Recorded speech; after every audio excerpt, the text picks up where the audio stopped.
But Is I there any find myself, exercises that you found that broke that? I have a few, but is there any exercises that you found? not necessarily. I think the military really helped me with this. Like, it built the confidence I needed because in my 10-year career, there was a lot of projects, a lot of tasks, a lot of duties that I had that were uncertain in their outcome. I Yeah, was the guy leading a project that no one had ever led before on a ship. So I was yeah. the guy laying the foundation, learning as I was going and having to pivot quickly. Like, oh, we can't make this mistake again and we got to adjust this like by tomorrow. So I'm staying the extra hours at work to make sure we don't have the same hiccup tomorrow when we have our workforce going out tomorrow. Mm. And I think just, I don't, there is no specific exercise that I did other than I think it was just my trial and error through a 10-year career in the military.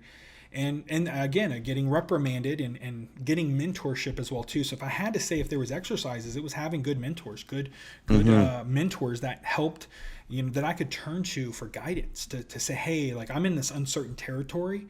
I don't know what I'm about to do next week for this one project. Do you have any insight? Have you run a project like this in the past? Can you make sure, give me a couple pointers and tips? Mm-hmm.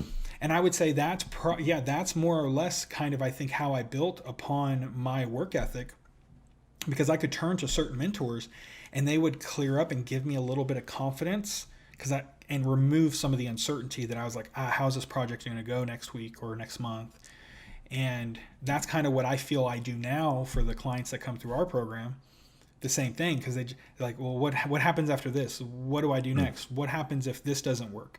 And I have to sit there and kind of coach them through that mindset of, hey, Yeah. here's your A B options. I like to always do, you could do this, and here's some potential outcomes you could be faced with, or you could go down this path and here's some potential Mm-hmm. outcomes you can, and here's some examples why that is. Here's my background, here's my experience working not only with myself but other clients, what they've experienced. And Sure. now I have to present this to you. Do you feel more confident now that you know your two options, which option you're going to go home and you're going to think about and go with? And they're like, 10 times out of 10, they're like, absolutely. Thank you, Matt, Coach Matt, for giving me the clarity I needed to see which two options I have. And hey, I'm an entrepreneur. Hey, I'm building this thing. It's this or go back to the 9 to 5. And so then there they have to, muster up the grit and determination to say, well, I got to pick one of these. I mean, yeah, there may be more out there, but these are the two that my mentor, my coach has given me as like the best here today. And I think like one of the things you're saying too is there's, when somebody is, if you've worked with people, and I've worked with people and doing this too, it's like they get on and they still have the reasons on why they got on with you or and what you tell them aren't going to work. And so then they still don't take option A and option B. And I think that one of the things that we just kind of had like where that was is like in your situation of being in the military, you were willing to do what they say to do. And even if again, you didn't do 20, you didn't do your life, you did No. 10, right? So it wasn't the final outcome of 20 years of just doing it that time. I think that happens in a lot of solo entrepreneurship. We forget how much weight we have to really pick up. So it's Yeah, like it's if you not. even tell them, it's like, no, okay, here's the option. You can pick up 100 pound and you can just pick up that dumbbell and take it 100 yards. Or I don't care. You can pick up 520 pounds and go 100 yards. I don't care, but we're going to have to do one or the other. And then you're going to say, well, I might hurt my back on the left one. And you go, oh, my legs may hurt on the other one. Do you find just people just don't take the next step? I mean, because you don't really have people's businesses don't have the, how do I put it this way? Everybody sells the cup differently, even if people act like they don't. Yeah. Every business runs differently.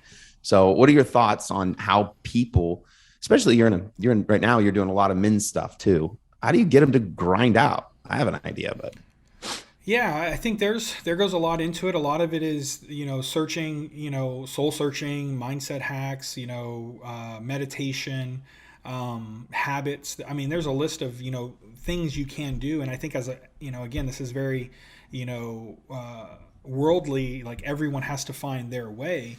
But, I like to look at it as, hey, look, at the end of the day, you have to show up. It's your duty to show up and put in the work. And I pulled this from Gary Vee just because, me and him think alike, and I got to give him credit where credit's due. You can't cry, complain, and wish your life to be a certain lifestyle if you're not willing to put in the work to get there.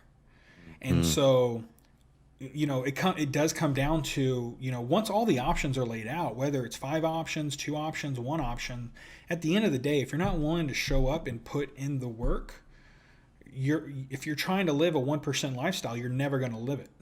And that's the honest hmm truth. And so whether that's meditation hacks, whether that's fitness hacks, whether that's mindset, whether it's getting coaching and accountability, there's like, some people don't need coaches. They just need a habit. They need tracking. Some people need coaches to call them once a month to kick them in the butt and say, hey, where are your KPIs on these last few tasks we talked about a month ago, right? And